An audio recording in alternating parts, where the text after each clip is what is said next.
दांता के महर्षि परशुराम महाविद्यालय में बुधवार को नवांगोत विद्यार्थियों का अभिनंदन व सांस्कृतिक समारोह महाविद्यालय प्रांगण में आयोजित किया गया। कार्यक्रम का शुभारंभ मुख्य अतिथियों व महाविद्यालय के निदेशक द्वारा भगवान गणेश, मां सरस्वती, परशुराम जी के सामने दीप प्रज्वलित कर किया गया। सांस्कृतिक कार्यक्रम में कॉलेज के निदेशक सुरेश शर्मा, सचिव डॉक्टर मालमुकुंद दीक्षित ने आगे सभी आगंतुक मेहमानों का महाविद्यालय की ओर से हार्दिक अभिनंदन व माला पहनाकर स्वागत सम्मान किया।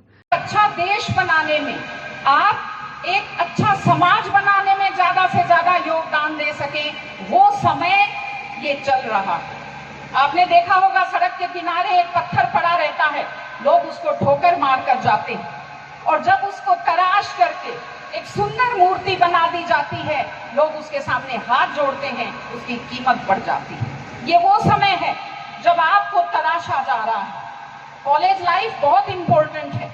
मैंने महारानी कॉलेज से बीए किया, राजस्थान यूनिवर्सिटी से मैंने इंग्लिश लिटरेचर से एमए किया, एलएलबी की। मैं कुछ समय वनस्थली भी पढ़ी। मैं परसों वनस्थली गई और मैंने वहां देखा तो सचमुच मेरा ये जी किया कि यहाँ कहीं एडमिशन मिल जाए तो 1-2 साल बड़े आराम से यहाँ वापस गुजारूं, लेकिन ये संभव नहीं है। ये दिन आपके हाथ से चले जाएंगे, वापस नहीं आएंगे। इसलिए आप अपना आत्म अवलोकन कीजिए।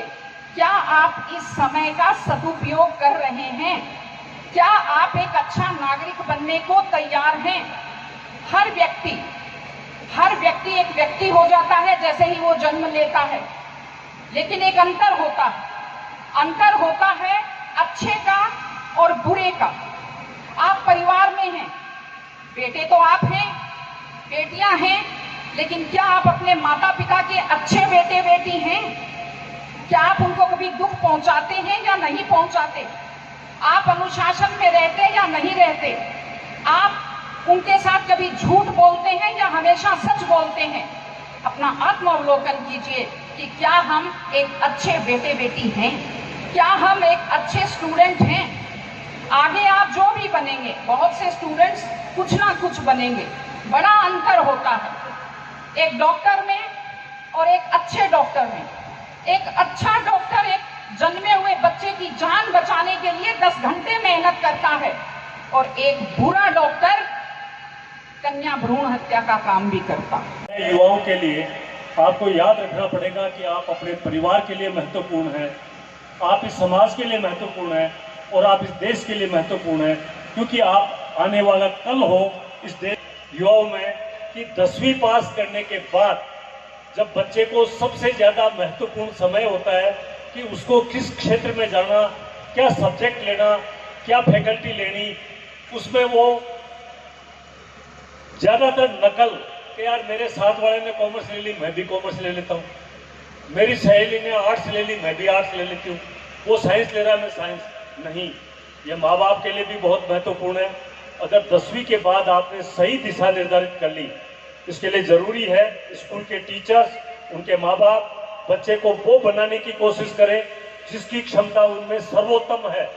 ईश्वर ने हर बच्चे को अलग अलग बनाया है। हर बच्चा अधिकतम परसेंटेज लायक जरूरी नहीं है, प्रतिशत पे ध्यान नहीं दे। हो सकता है कोई अच्छा कलाकार बने, कोई अच्छा खिलाड़ी बने, कोई अच्छा इंजीनियर बने, कोई अच्छा डॉक्टर बने, कोई अच्छा प्रशासक बने। आप केवल और केवल अपनी प्रतिभा को पहचाने। इस दुनिया में कोचिंग कोई भी प्रतिभा को निखार नहीं सकती, प्रतिभा आपके अंदर होती है। इसलिए भेड़ चाल में नहीं पड़े।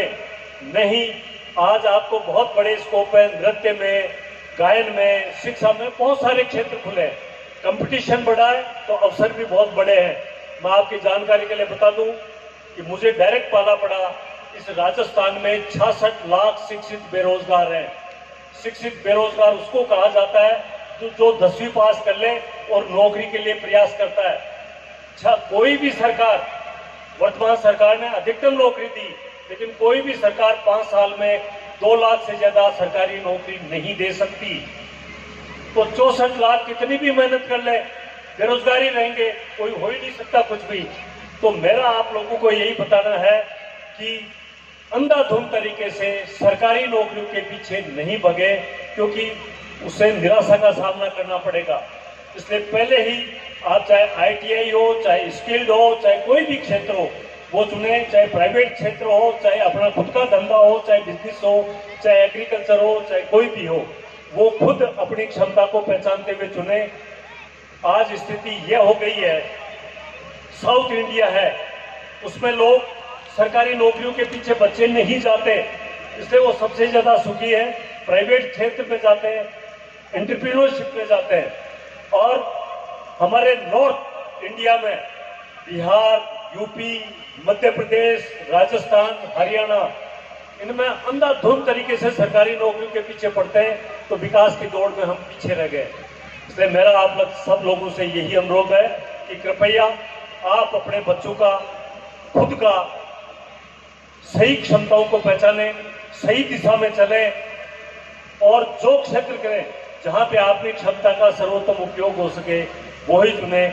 अपनी क्षमताओं के अनुसार ही आगे बढ़ने का। कॉलेज संरक्षक ने मेहमानों का आतिथ्य सत्कार किया। कार्यक्रम में महाविद्यालय के छात्र छात्राओं द्वारा शानदार प्रस्तुतियां दी गई। वहीं गजेंद्र सुतली तथा कमलेश कुमावत राजस्थानी तथा उनकी टीम के द्वारा तेजाजी महाराज के भजनों पर शानदार प्रस्तुतियां दी गई। गजेंद्र सुतली द्वारा जीवित सांपों के साथ तेजाजी महाराज के गानों पर शानदार प्रस्तुतियां दी गई, जिसमें वहां उपस्थित सभी ने सराहना की। कार्यक्रम के मुख्य अतिथि शेखावटी विश्वविद्यालय के वाइस चांसलर प्रोफेसर भारती मल बिजरानिया ने विद्यार्थियों से कहा कि सांस्कृतिक कार्यक्रम सीखने एवं स्वयं में विकास करने के लिए है, जिसे लीडरशिप करनी चाहिए।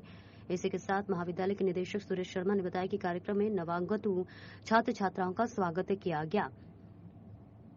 महाविद्यालय के निदेशक ने भविष्य में ऐसी ही प्रोग्राम महाविद्यालय में करता रहेगा। इस दौरान महाविद्यालय के प्राचार्य डॉक्टर बाल मुकुंद शर्मा सहित स्टाफ उपस्थित रहे। मंच संचालन पीडी कुमावत ने। सम्मान समारोह एवं प्रतिभा सम्मान समारोह का आयोजन किया गया, जिसमें आज हमारे बीच में मुख्य अतिथि के रूप में शेखावटी विश्वविद्यालय के vice chancellor professor Bhagirath Singh ji Bijarnia रहे।